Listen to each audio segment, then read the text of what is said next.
Welcome back for the finale of the 2008 Acura MDX engine rebuild. Also see links in the video's description to some of the products used in this video.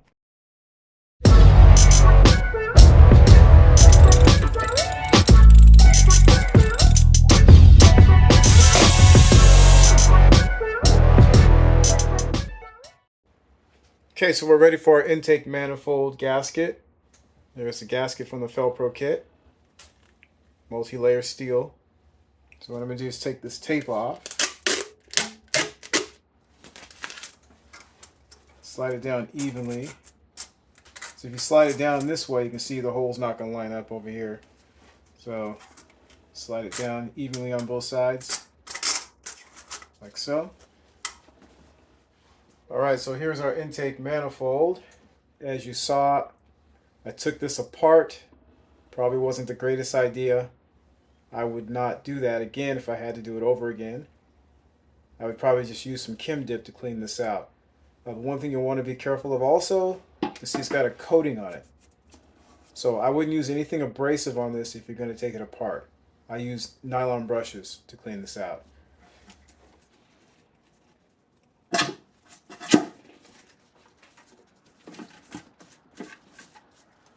There we go. That's on. Okay, so this little component I took out. So before I fasten this all down, I'm just going to put this back in. Just going to slide this in. There we go. There are 2 bolts in.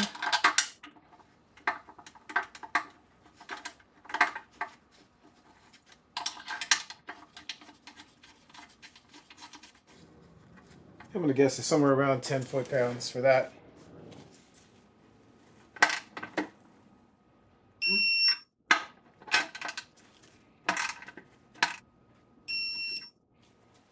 Okay, I'm going to put in the nuts and the bolts to secure this. I'm not going to tighten anything down just yet.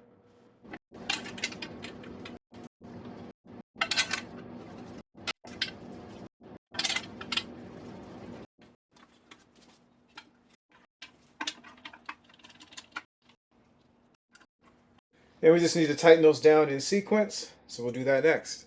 Okay, so I've numbered all the fasteners. We got 1, 2, 3, 4, 5, 6, 7, 8, and 9.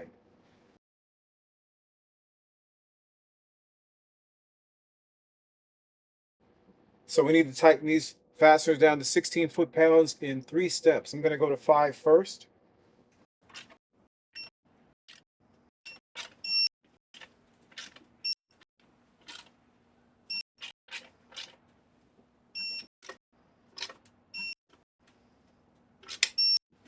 And number 9.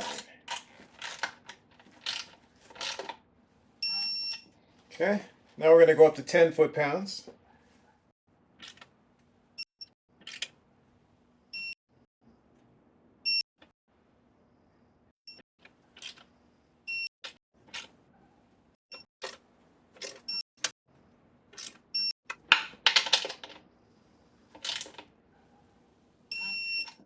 All right, and now to 16.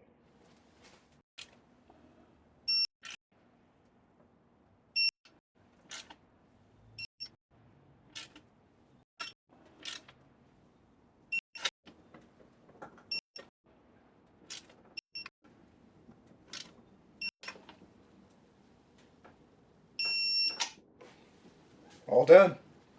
All right, so I took this actuator apart. I can't remember exactly why I did that, but we'll reassemble it. So there's a gasket right here. That is in the Felpro kit. See if I can find it in here. Yeah, there it is. It's right here. All right, so we've got our intake manifold cover all cleaned up. Looks really good. I'm going to assemble this end over here. So I've got this bushing. It's right there in the center. This thing here controls the swing of the door. Slide that all the way down. We've got a spacer Then our gear goes on next. Flat washer, lock washer, and then our nut.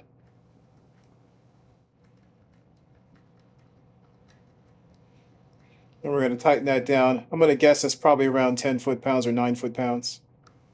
So we'll tighten that down too. Alright, so I'm just running this down by hand. It seems to want to spin for some reason. I'm hoping it's not because the nut's stripped, but I'm just going to run it down by hand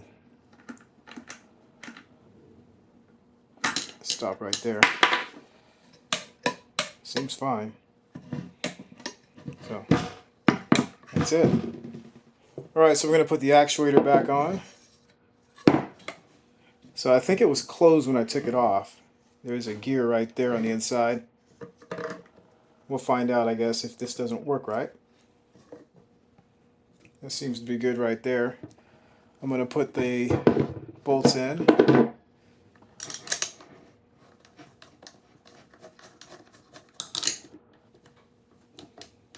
Grab the hex key. This is a 5mm. Run this down.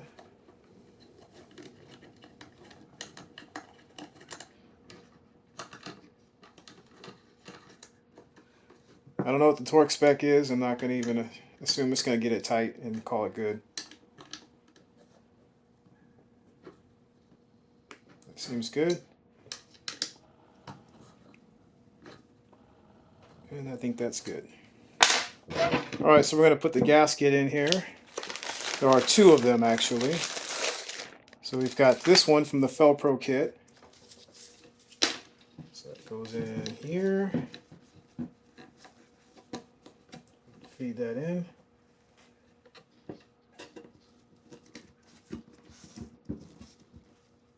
So far, Felpro has been pretty good.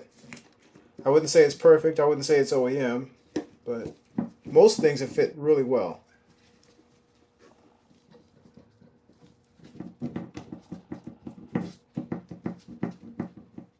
Right, so here's the seal that goes on the top of this.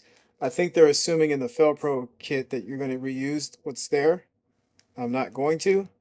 So I've got a replacement 17112 RKB 003.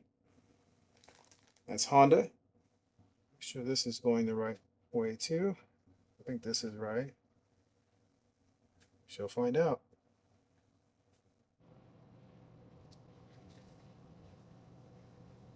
That one's in.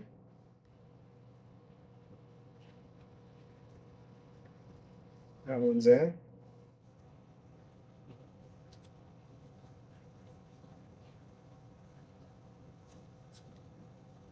I think that one's in too. Okay, so I'm going to put this in. Like so. Feels a little high. You can see there's not very many threads showing there, but I think once we tighten this down, it'll fix itself, I hope. Put all the bolts in. We've got 10 bolts, 2 nuts.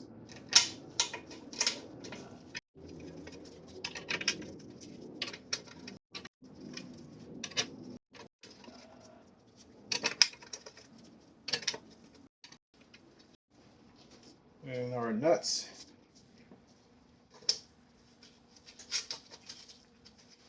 Alright, so we're going to tighten these bolts and nuts down to 9 foot-pounds in 3 steps.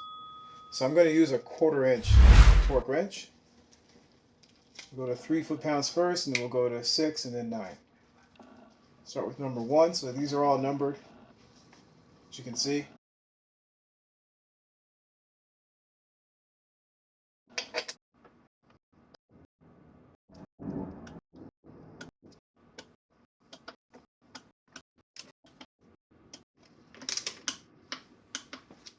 Alright, so we're going to go on our second round. We're going to go to 6 foot-pounds or 72 inch-pounds. You can feel that's pretty loose. That's why you got to go in 3 steps.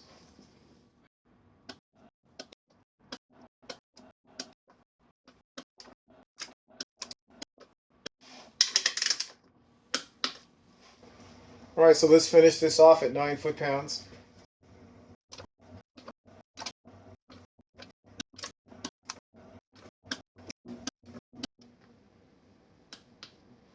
All right, all done. So I have been ignoring this blue connector because I wasn't quite sure where it went. I couldn't remember. And looking around, I can see right here, there's a connector right underneath the cylinder head right here.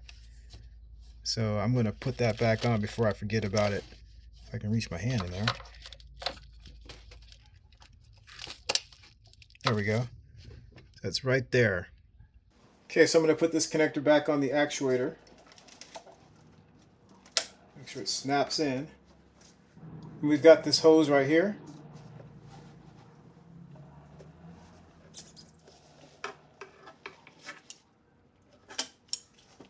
That's good. Alright, so the left side is all done. We're going to work on the right side now. So I got this evap part here.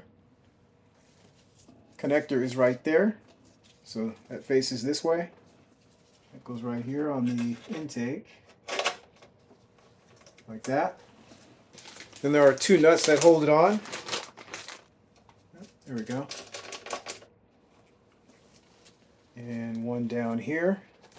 These are both 10 millimeters. So since this is just a bracket, I'm just going to tighten it down by feel.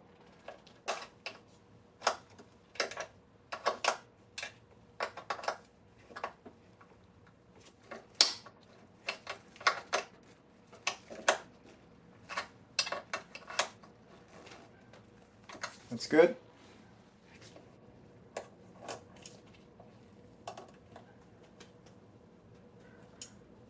Okay, and then our connector. Alright, so at the rear of the intake manifold, we've got the brake booster hose and the vacuum hose. So put the vacuum hose on first. Right there.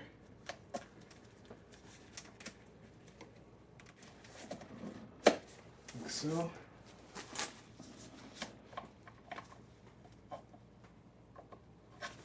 I almost forgot about this hose back here that I had a tough time removing. So let me get that back on there. Slide that back down. Make sure it's past the end of the outlet. It looks good. Okay, so we're going to put the throttle body on next. The throttle body has been cleaned out with throttle body cleaner. Now here's the old gasket. You can see there's an impression right there. So that's how that's oriented. So it goes on like that. So the new one, this is the new one. Just kind of mashed that up. You can see that's not right there, so I flipped it over. And that should be the same. That would go on like that.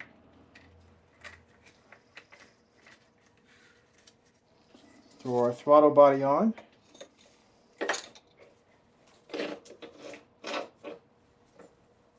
So we've got the throttle body on there. It takes 2 nuts and 2 bolts.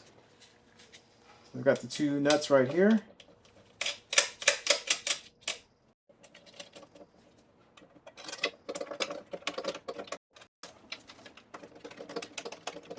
And torque spec on that is 16 foot-pounds.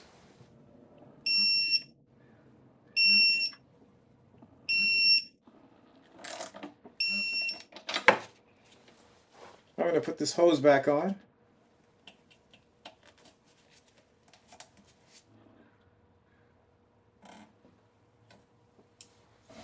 Okay, so I'm going to put these 2 hoses back on. Before I do that, I think I'm going to throw this connector back on. Make sure it snaps on. Alright, I'm going to put these coolant hoses back on. Throttle body.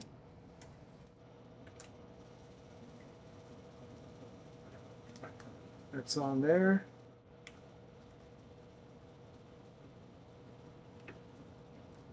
That's on there. I want to say this vacuum hose goes in this bracket here.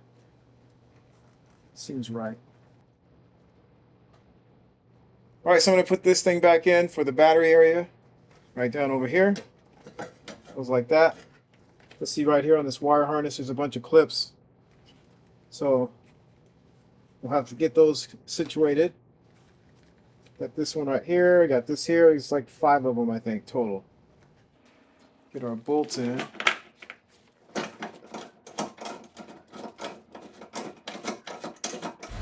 And 2 more on this side. I'm going to do most of this off camera because you're not seeing much anyway. I'll show some pictures. Alright, so this battery tray, whatever the heck this is called, is back in. This little shield. Bunch of different clips. There's one in here. There's one down here. There's one there. Got these wire harness clips. One there. And one over here. That's back on. Now I just need to put the box back on. Alright, I'm going to put this box back on. And then there's a bolt that goes in right over here.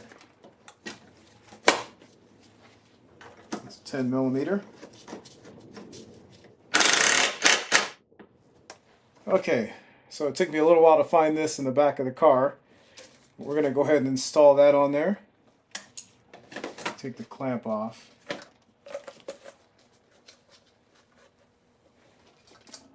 Put it up there for now. Slide this on.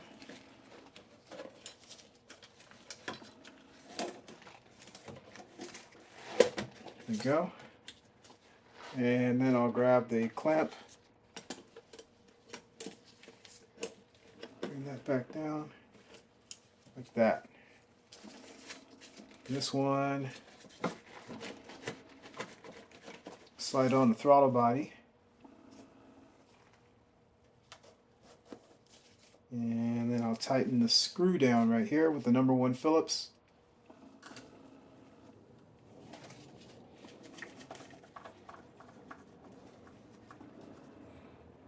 That's tight. Then this connector, this black one, let's put that on here. Snaps in. So we're going to replace this. It's cracked in the front.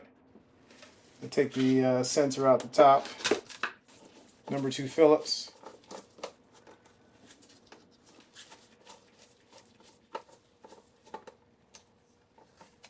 Okay, and then I'll pull this out of here, transfer it over to this one.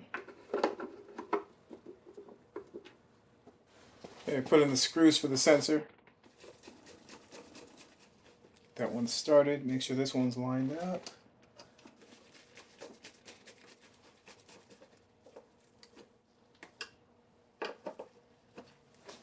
So the air filter is pretty dirty. It's a K&N, so I'm just going to clean it up later. Put that in for now. And slide this in. Make sure it notches in correctly up top here. There we go. So that's an 8 millimeter, or you can use a Phillips. I usually use an 8 millimeter, but I have a Phillips right next to me here, so I'm just going to use this.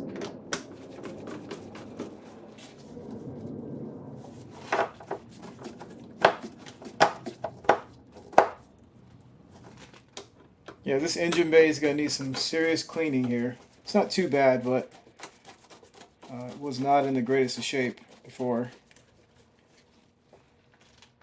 Okay, and then the connector up top for the sensor. And there's also a little area where it clips in on the side of the of this hose. Put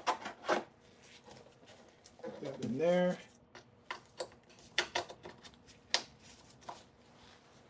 Clamp, we need to tighten that down.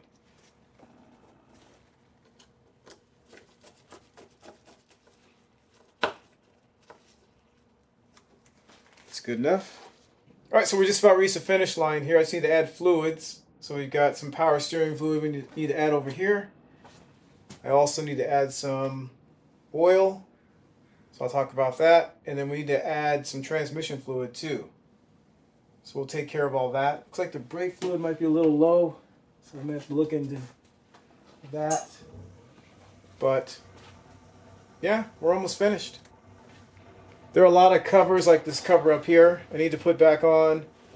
Also the grill and the splash shields underneath the car, I need to put those back on. I'm kind of waiting till I get everything checked out first before I button this up. And those will probably be the last items that will go on the car. Alright, so we got some Honda power steering fluid. This isn't part of the engine job, obviously, but since I had to replace this hose, I drained out some of the fluid. So I'm going to add some more in there. There's an upper level and a lower level.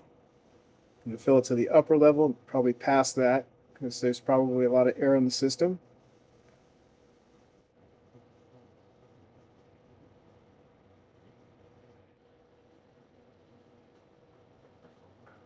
And that's good. All right, there's a transmission fill plug right there. That's a 17 millimeter. It's pretty far down there too. So you could use a dipstick tube, which is in the front, but you're going to need some sort of a hose to get in there. There's a dipstick tube in yellow right there. I prefer to use this one, it's a little bit quicker. Now you do need to replace the washer, and if I remember correctly, on the Honda Pilot it was like 24 millimeters or something like that.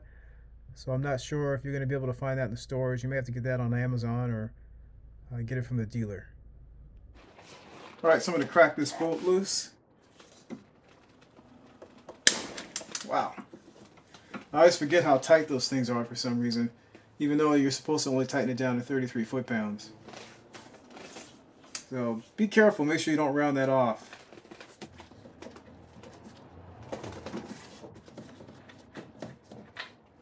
Yeah. There it is. That's the plug. The washer's still down there, so I can reach that. And there's the washer. That thing's huge.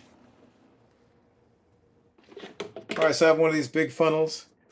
I'm just going to slip it in through here and right into the hole right there.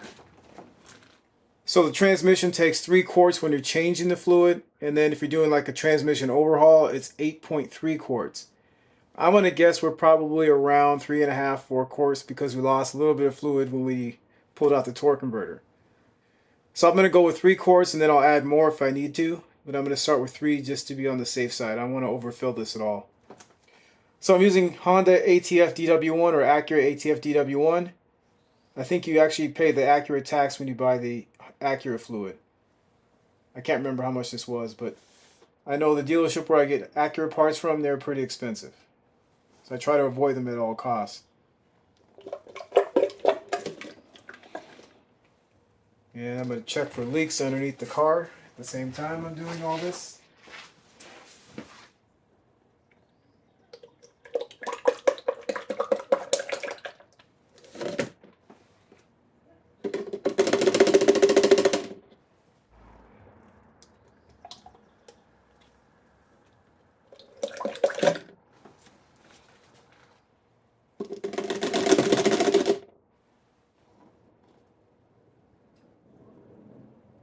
I'm going to stop there for now. We'll check the level. So I also need to run the car, get it up to temperature, then check the fluid with the car level. All right, I'm going to pull this out. So I'm going to run to the dealer and grab one of these. I'm going to tighten it down anyway, but I'll pull it out and put a new washer on. Let's see here. Reach in there. Try my left hand instead. Okay. Yeah, I'll just tighten it down. I'm going to take it out again anyway. So I'm not going to tighten it to spec just yet. That's good right there. Alright, so I guess we'll put the engine oil in next. So pull the cap off.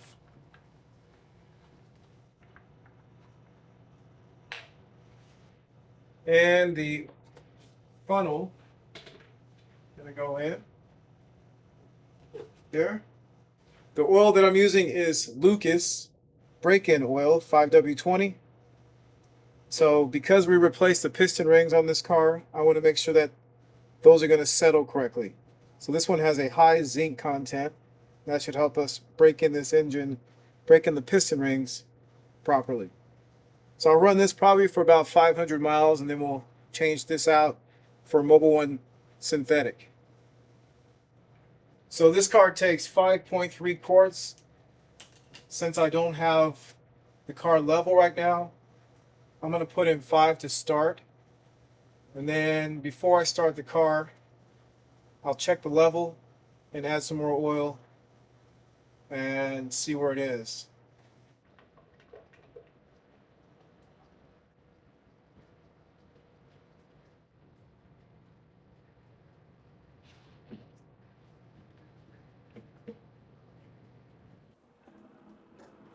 I'll stop there. Put a cap on.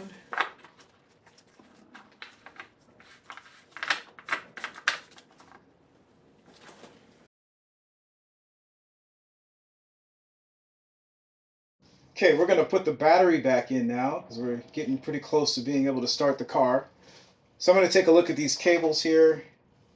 They look pretty good. I'm just going to clean them up just a little bit.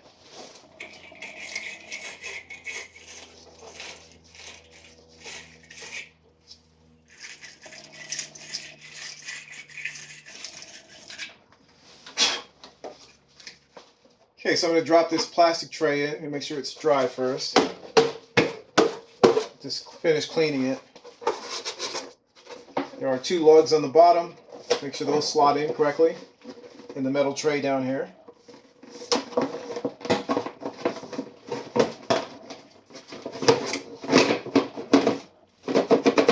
That's in.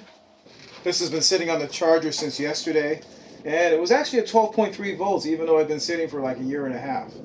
So that's pretty good. So hopefully that means that this battery's in good shape. It is about 6 years old though. Right in there. I'm just going to clean up these posts just a little bit. They look really good though otherwise. So this end of the tool.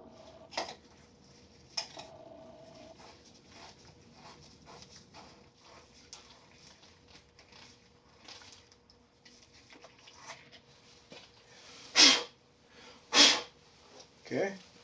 Okay, so I'm going to put a little dielectric grease on the posts. That'll help with corrosion resistance.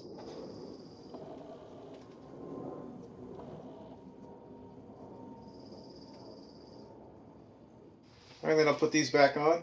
This is red for positive, green for negative. And we're going to put our cables on. So we've got our red here, that goes on first. Right there. So I've got it held down. I'm going to grab a 10 millimeter. Just tighten that down.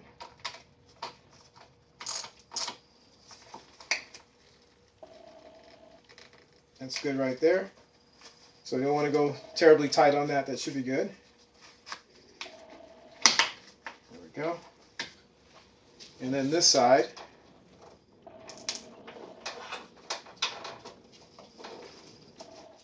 Again, you don't need to go crazy on the tightness either.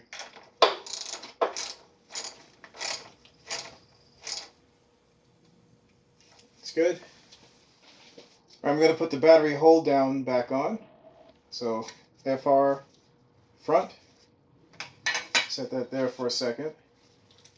2 rods here. I'm going to do the one on that side first. It's always fun doing these. Right there. I'm going to hold this up for a second. Throw a nut on it.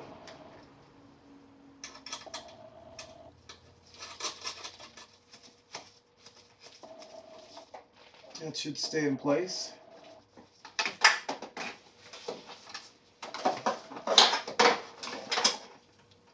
Come on.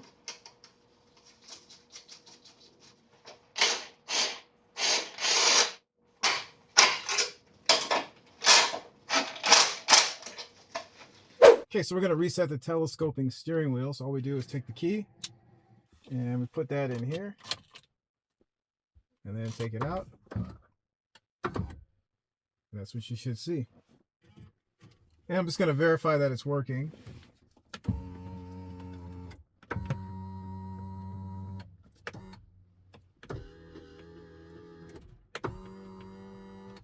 Looks good.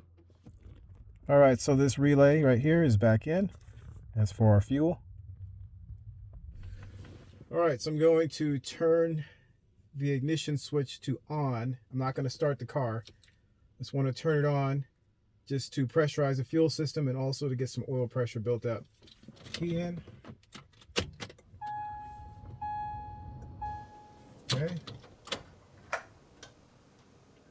So do that 4 times. You want to turn it to the on position for 2 seconds.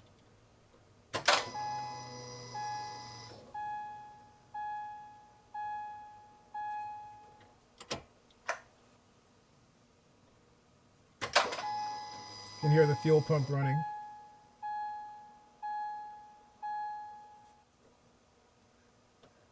And one last time.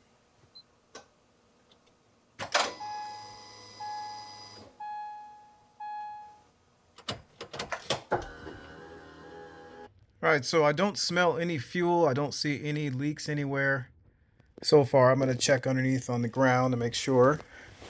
And nothing here either. So that's a good start. So I do have the garage door closed on purpose just to make sure I can pick up the fuel smell if there's any, and there is none whatsoever. It probably would be coming from here or the fuel line. Where is that? Way down here. Okay, I'm going to reconnect the ignition coils here and in the back.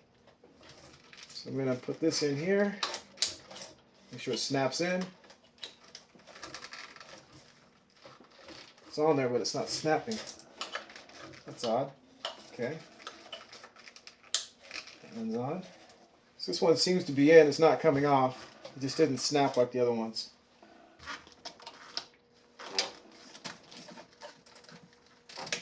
Alright, and then this one is always fun. It's right there. I have to use 2 hands on this one. There you go. That's on. Alright, I'm going to fill the radiator with coolant. I'm going to use a spill-free funnel. So I'll put the adapters on here.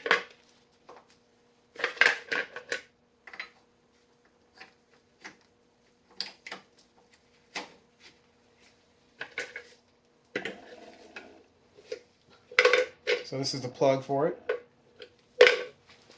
The system capacity, if you're doing a fluid change, is 1.93 gallons. So we've basically done an overhaul, so we need to add 2.43 gallons.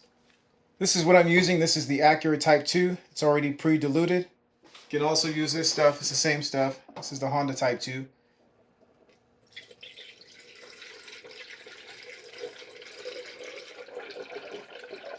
Make sure there's no leaks anywhere. That one probably won't know that until we start running the car and the coolant starts flowing. But it is dry, as you can tell. A lot of air in there. I'm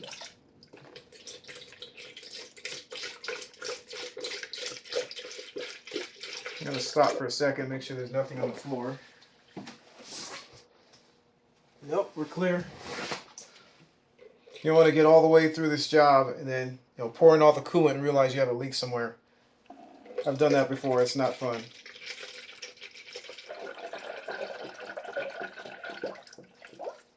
Alright, so I finally got through filling this up. It's almost a little less than 2 gallons so far. I have a little bit of extra fluid in here. And as I start to run the car, it's probably going to dwindle. So I'll keep adding fluid. I have another gallon on the floor. So we're up around 3¼ gallons that we have available to us here. Okay, so I'm going to fill up the reservoir down to the max line, which is this top line right here, where my middle finger is. Take this off. There's nothing in there right now. That's good. Get coolant all over the place. And I'll grab a funnel. Unless you're more adventurous and you think you can estimate and pour it really well. I'm not that good though, so I'll just use the funnel.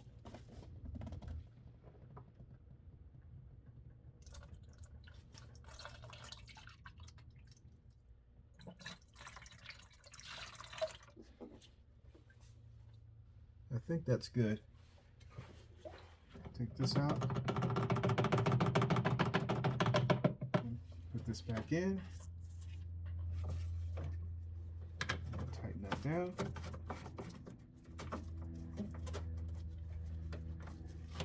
And as you can see there, the coolant is filled up to the max line.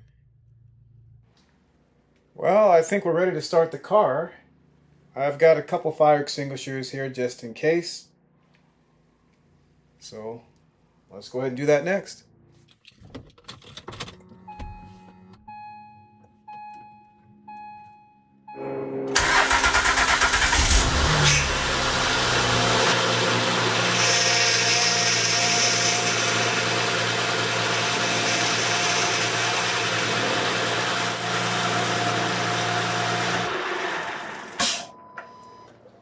Just turning it off real quick to check a few things before I continue. Okay, I'm just gonna run it up to temperature and see how it does. So far I have no check engines. We got something going on with the exhaust in the front. Looks like the front cap may have some residue on it. So I'm just going to get outside, run up the temperature and see what happens.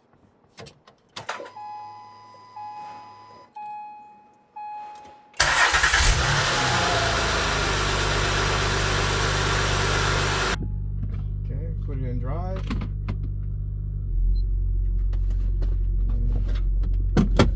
Here we go.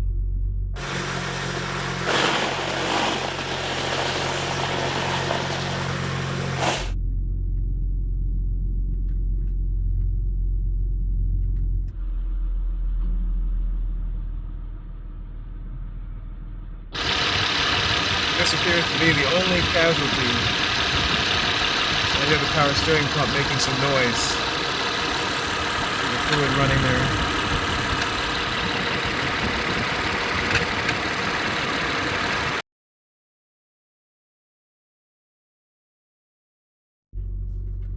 So far so good, no check engines whatsoever. So I'm gonna check out that exhaust issue up front. Hopefully that'll go away on its own. And then we need to do a couple of procedures before we finish this up. Here are the steps to follow after replacing the coolant. Here is the crank pattern clear and relearn procedure that should be executed if you don't have access to the Honda Diagnostic System tool, or HDS.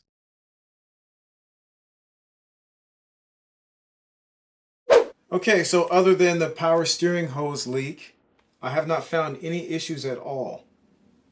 I ran the car for about 45 minutes. Of course, driving it over time, it could expose some other issues, but for right now, no check engine lights or anything like that. Of course, you saw possibly on the dash that I have a tire pressure warning. That's because this car has been sitting for a while.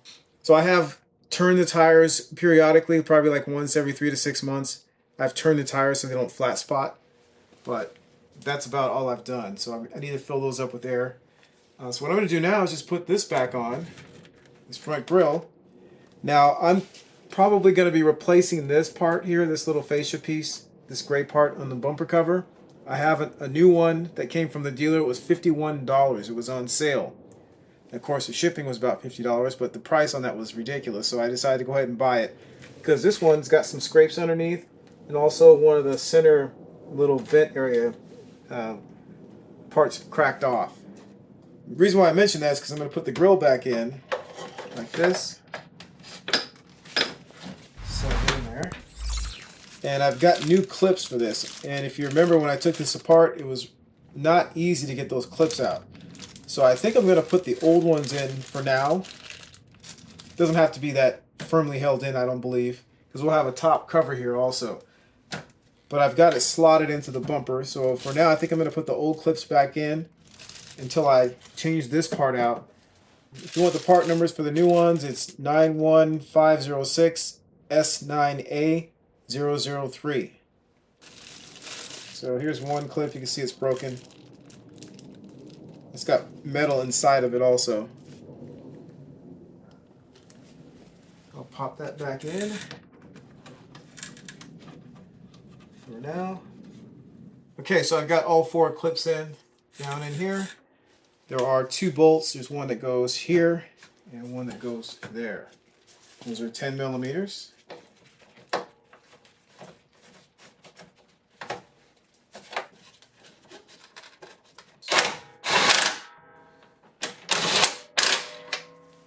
All right, I'm going to put this top cover back on. Going to slide it past the hood latch here. Right on like that. Sure it's sitting correctly. Seems right. And there are 8 clips that hold that in.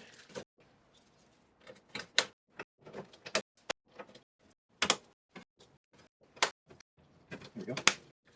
There we go. Go ahead and pull up on the stem far enough. All right, that is back in. Not shown here, I also reinstalled the splash shields under the car. Okay, I'm going to install the engine cover now. Line it up correctly. And there are a couple screws in the front, plastic screws. Turn those to the right. Alright, so that's pretty much it on this job. There's quite a bit of work left to do on this car. We still have some interior detailing, exterior detailing. These headlights need to be fixed. You can see they're not in the greatest of shape. And then also the rear tail light and just a bunch of other little things that have to be done. But pretty much the car's ready to go. This power steering hose is going to be one of the next things I'll tackle. That's not a fun job. So I'm not looking forward to that. Alright, so there you have it. There is a 2008 Acura MDX engine rebuild. So we finally got to put this one to bed. I have driven this car since late March. I've driven it probably around 600 miles and it has driven beautifully. So I do have one more video that I'm going to put out on this car related to this engine rebuild. And that's going to be an assessment of the rebuild itself. So what we're going to do is we're going to do a compression test on all the cylinders. We're going to do a leak down test, and then we're going to also go inside the cylinders with the borescope and take a look around and see how things are performing. So hopefully this information was helpful, and thanks for watching.